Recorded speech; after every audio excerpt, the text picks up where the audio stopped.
Leveling up. Extreme business growth through raising your game. When what was once extraordinary becomes ordinary, you know you've leveled up. Hello and welcome to the Leveling Up Podcast with me, George Swift. The Leveling Up Podcast is here to give you the personal development, the entrepreneurial development and the business growth that you, the ambitious business owner, desires. I'm here to give you the inspiration, the motivation, but most importantly to drive your aspirations to take you and your business to the next level. Don't forget, subscribe to this podcast and never miss an episode.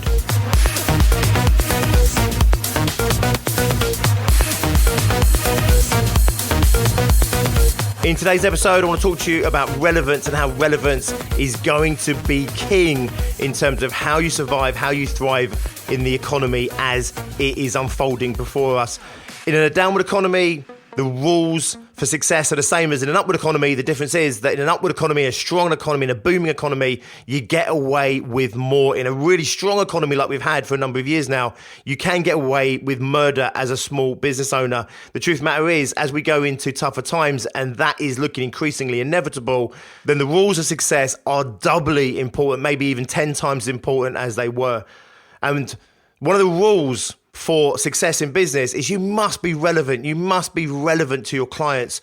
I've just come off a webinar where I was speaking alongside Ian Mitchell of BGI and Rob Goddard of Evolution CBS, where we were talking about this concept of relevance and becoming relevant and making sure you are relevant. And Ian was talking about, do you matter? And it's a harsh question. I said it's quite an existential one as well. It will keep you up late at night sometimes. Do I matter? Do my products matter? Does what I do actually matter in the marketplace? Does it matter to my clients, my potential clients? Does it matter to the market? And, when everyone's got more money in their pocket than they need, then people will frivolously spend that money on other things, right? They'll have a punt, they'll have a play. As they meet their immediate needs and they meet their high top level desires, then they'll start, inverted commas, wasting some money or, just spending money on things that aren't as important to them.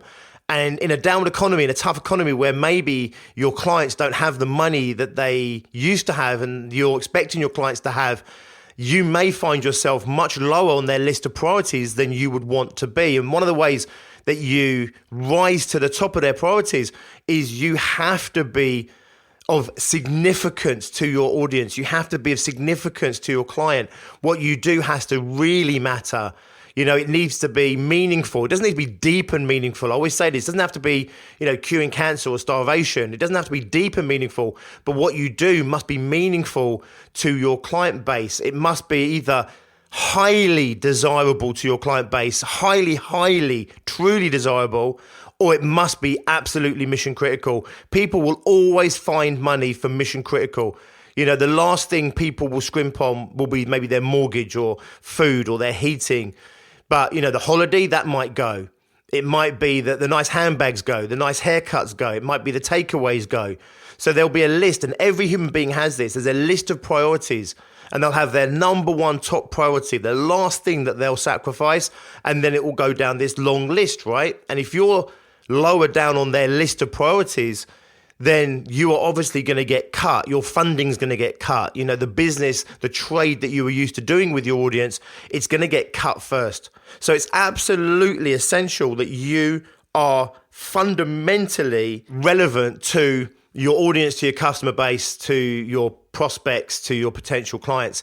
It's absolutely mission critical, okay, that you become relevant, because relevance is going to become king. If you're not relevant to your audience, then you're not going to get the money. It's as simple as that. If you're a bit relevant, you might have a shot. If you're super relevant, then you're going to be in with a really good shout. And if you are mission critical to your clients' mission criticals, then you absolutely are going to be okay, right? You'll be the last thing that they give up on. Now, on this webinar, I said, you can't expect your prospects, you can't expect your clients to necessarily understand the mission critical nature of what you do in regards or with regards to their mission critical outcomes that they're working towards. Because again, in a booming economy, they may be doing business with you under the pretense of an idea or concept that maybe isn't the right one. So for example, let's say you're a business coach, and let's say that your client is doing business with you under the pretense that they want to massively grow their business, right?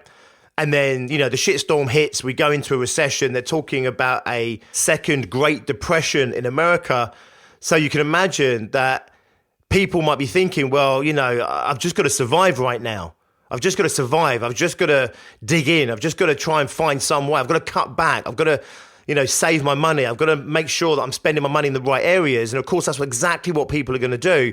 And if you've been hired as a business coach, for example, to grow someone's business and they no longer see that as relevant to them because they can't see how they could possibly grow in this economy, you potentially are going to have your funding cut. You're going to lose a client because what matters to them, is different to what mattered when they hired you.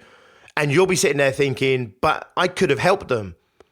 But your job is to make sure that your clients understand that.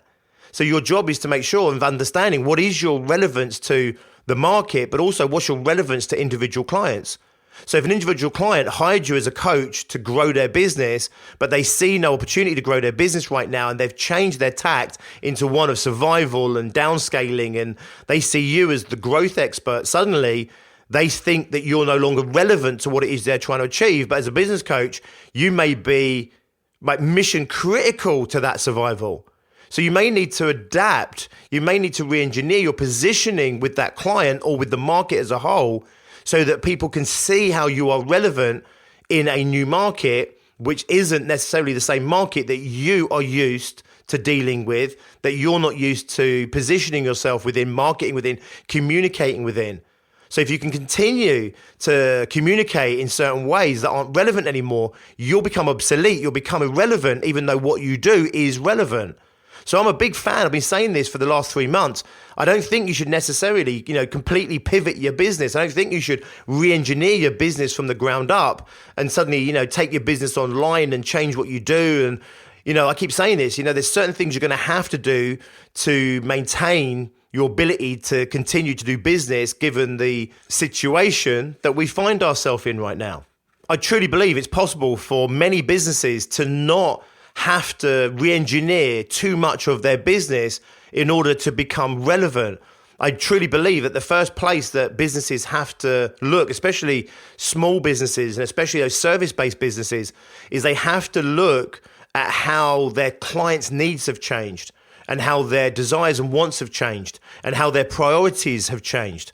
And if their priorities haven't changed, just where you currently sit in that list of priorities. These are all things I think you have to evaluate and reevaluate. And I do believe that many businesses are going to be able to continue to fundamentally do and serve and support their customers in exactly the same way, with a little bit of re-engineering, maybe to take certain things online and to fall in line with government guidelines around health and safety. And there'll be some tweaks that we have to do for sure. And there may be some big re-engineering we need to do in terms of delivering online as opposed to offline. But fundamentally, I do believe that many business owners will still be able to do what they've been doing and what they've been succeeding at for the past, 5 years, 10 years. But I do believe a big chunk of the re-engineering process is going to be to re-engineer your positioning with your marketplace, with your current clients even. To look at how you're relevant, to look at how you're mission critical for their mission critical, to understand how your clients' mission criticals have changed and how you need to adapt your communication and your messaging to your client, even if you don't change the offering itself. A business coach can help a business grow. They can also absolutely help a business sustain itself, and they can absolutely help a business survive. And if the absolute number one mission critical for a business is to just stay afloat during this time, then why would they spend, $1,000 a month, £500 a month, I don't know, $2,000 a month on a high flying business coach that sold them on, I can 2 times your business, 5 times your business, 10 times, 100 times your business. Why would they spend on that? Because that's no longer relevant to them. So you have to adapt yourself potentially. Now, I'm not saying that if you are a coach that gets big growth for your clients, this is how we position ourselves. I'm not saying you would completely do a reverse take on that and say, we're the place where you come to if you don't want to die. But I'm just saying, bring it into your positioning, bring it into your messaging, bring that into what you're doing.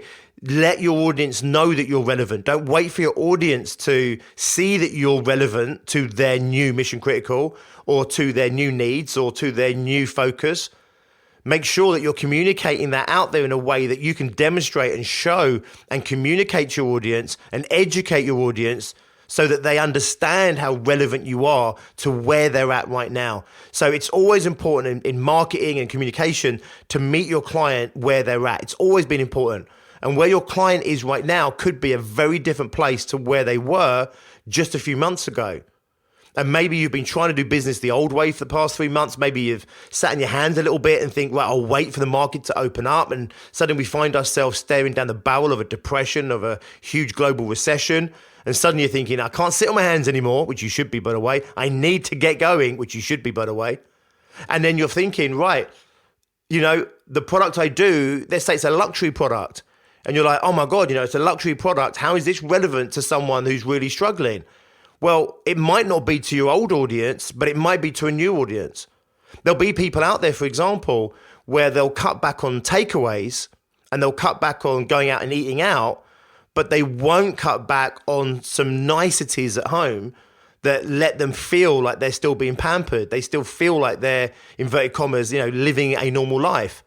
So it might be, for example, that they might cancel their gym membership, but it might be that they then invest in a home gym. If you were a gym, you'd sit back and you might think, I hope you wouldn't, which is, well, this is the nature of the business right now. People don't want to be in gyms. People don't want to spend 100 quid, 80 quid, 40 quid, 50 quid, whatever it might be for a gym membership. And then you find out your client base is spending hundreds of pounds to set up home gyms. And you're like, well, hang on, we're still relevant. People want to be fit. People want to be healthy. But there's a price barrier there. People joined that gym because it was a luxury item. They didn't join it because they wanted to get fit per se, because they could do that running out on the streets at the front of their house for the price of a pair of trainers. They joined for something else. They joined for the scene. They joined for the social interaction. And suddenly those things might fall much lower on their list. But actually keeping fit and being healthy might still be in their top 1, 2, 3 things. And therefore the gym's missed a massive opportunity of educating, re-educating, of positioning themselves as still being mission critical in that mission critical, because they might still communicate the idea that we're a luxury, that we're an item that is a nice to have rather than an absolute essential to have. And actually you could still be absolutely mission critical to their mission critical, but the audience just hasn't seen it because they bought for a different reason. People might stop going to restaurants, but they'll up their takeaways, which means people still want to have food prepared for them. They still want to have a special experience around food, around mealtime. And maybe the restaurants missed a massive opportunity to understand that actually, they are still really mission critical to that family experience, but they're still positioning themselves in a different way as a luxury night out. I know many people, in a recession that will not scrimp on haircuts. For the price of 50 quid, maybe 100 quid a month or every 6 weeks for a haircut. And it's like, we'll cut back on the skiing holiday, we'll cut back on the cars, we'll cut back on, the meals out, but I'm not getting rid of my haircut. Does this make sense? But if the hairdresser is positioning themselves as a luxury item, just as it always was, come and get your haircut, blah, blah, blah, it's unlikely that the audience is going to be able to see directly that relevance. And it's just going to be down to whether you get lucky or not that your audience does still see you or perceive you as being super relevant to their life. For example, I'm a member of a gym. It's a chain. It's not a cheap chain. It's one of the more expensive chains. And I joined this gym not for the gym. I joined this gym because I wanted the space to work. I wanted to get out of the house. So, me, myself, Tracy, my partner in life and in business, we work from home. And I wanted somewhere where I could get out and clear my head. They have really terrible phone service there and the Wi-Fi is not great. And it was somewhere I could go and I could write and I could work on the books and I could work on content. And, whilst I was there, I would go and do the gym, or whilst I was there, I'd go and have a swim, or maybe I'd work for a good few hours, have lunch there, then go to the gym and then do a bit more work. And then I might go and, sit in the spa for a while afterwards, a little treat at the end of the day. So I joined the gym for a very specific set of reasons that are still super relevant to me right now. But there are many people that joined the gym because they wanted to get fit. They joined the gym because they wanted access to the gym. And these people might be the people that reevaluate how important the gym is in their life for 100 quid, 120 quid a month. They might reevaluate that. They might be forced to reevaluate how important that gym is to their life. So it might be that you have to communicate to your current gym members about how you're so much more than the gym or the pool, or it might be that you have to go out and target a new audience that sees the value in the things that you now offer that maybe they weren't your target audience before because you thought you were a gym and therefore you were there for people to get fit in. There's a whole bunch of people now working from home that have never worked from home before. And they might be working from home for the foreseeable future. I know many businesses that are considering never going back to offices. Now, for many people, this has been a great experience. For many people, they've enjoyed being at home, working from home. They've enjoyed having their family around them, their flexibility. They've loved it. They've loved not having the commute. But equally, I know many people where they are pulling their hair out. They want to get to the office. They want to get out the house. You know, they go stir crazy being locked in, working from a back office or from a converted shed in the garden, and they can't bear the current situation. So now my circumstances become relevant to them. Suddenly you've got people who are working from home that might have an office at home, but actually still want to get out, and going to a coffee shop and sitting in a noisy coffee shop for, you know, an hour might be one way, but really you want to get your head down and maybe spend half a day out of the office. Now this gym becomes potentially, you know, a really great place to go and work, whilst also you still get to have the bonus of the gym and the pool. I've said this before many times, which is my gym's a really expensive gym, but it's a really cheap workspace, and you get a gym and a pool and a spa for free. That's how I see it. The gym, the spa, and the pool are free. I go there because I want somebody to clear my head, to get out where I can sit there for, you know, anything from 2 hours to 4 hours to an entire day. No one questions me. They serve great food, and I get to have that quiet space. I'm around people, so I get to be in the proximity of people, which you might miss out at home, but you're not being interrupted and you're in a peaceful working environment. And whilst you're there, you get to hit the pool, you get to hit the spa, you get to hit the gym. Now, if you are a gym owner, I'm not saying you have to go and do a complete pivot on this. What I'm just trying to show you as an example, and I want you to apply this in your own business, is don't make assumptions as to why people are currently buying your product or buying your services and then continue to try and sell them in the way that you were, because you may no longer be relevant. You might not be relevant to your current customers, and you certainly might not be relevant to new customers. To maximize your current relevance in the current marketplace to your current clients and your current client base, you really need to ask yourself some serious questions. You need to ask yourself, do you matter? Does what I do actually matter? You have to ask yourself, what is it that my clients need right now, truly need? What's my client's mission critical? What's my prospect's mission critical outcome? How am I relevant to that outcome? Once you start to put these pieces together, you start to truly understand where your client's at, what's important to your client right now, how that might be changing significantly right now and certainly over the next 3 to 6 months, and then looking at how you are relevant to that, how you matter to those priorities, to that mission critical outcome that your clients are going for, then you can start to re-engineer your positioning and your marketing and your messaging so that you can remain relevant to your client, not because you weren't relevant, because what you did, just like the business coach, is relevant, but what happens is your client now sees you as relevant. And we can't wait for our client to get it. We can't wait for the market to understand our relevance. We have to get out there and educate the marketplace, consult in the marketplace.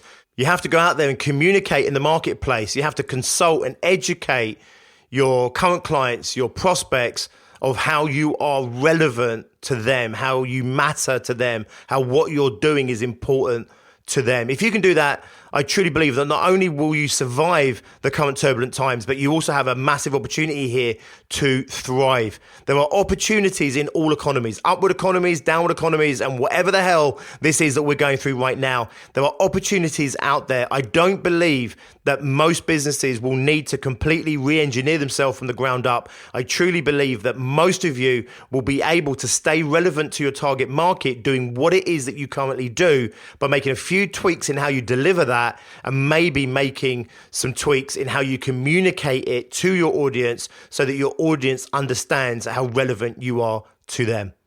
Okay, thank you for listening once again. As I always say, I do not take it lightly that you've chosen to spend this 20 minutes with me. I know there are many people out there right now, many things, many pressing issues that are calling upon your time, your energy, your resources right now. And therefore, I am always committed to making the time you spend with me as valuable as possible. Don't forget to subscribe. I produce episodes every Monday, Wednesday, and Friday. And I'm talking to you, the small business owner, the small ambitious business owner that wants to take themselves and their business to the next level. You really can. However, do not underestimate how tough things might get for you, for us as a community out there. And therefore, it's never been more important that we support each other, that we come together and help each other through these turbulent times. And that's my commitment to you. If you are a 5-figure business, you haven't yet hit 100K in turnover, and you want to know what's it going to take to hit 100K or more in the next 12 months or less, even considering the market as it is right now, the economic landscape as it is right now, don't forget, get yourself on the 6-figure fast track. You can find that at biggerbrighterbolder.co.uk/fast track. And I take you through the mindset elements, the business modeling, and I take you through the day-to-day methodology that you need to have in place in order to take your business to 100K or more in the next 12 months or less. Yes, we are in a downward economy. Yes, we are staring down the barrel of a recession. However, the rules, as I said right at the beginning of this episode, the rules for success are exactly the same. It's just never been more important to apply them. So the rules of 6-figure fast track are still utterly relevant to you right now. You need to make sure you've got the right mindset, the right business model, and the right day-to-day methodologies that are going to continue to help you grow your business. Get yourself on the 6-figure fast track. I will see you next time. Until then, as always, be successful.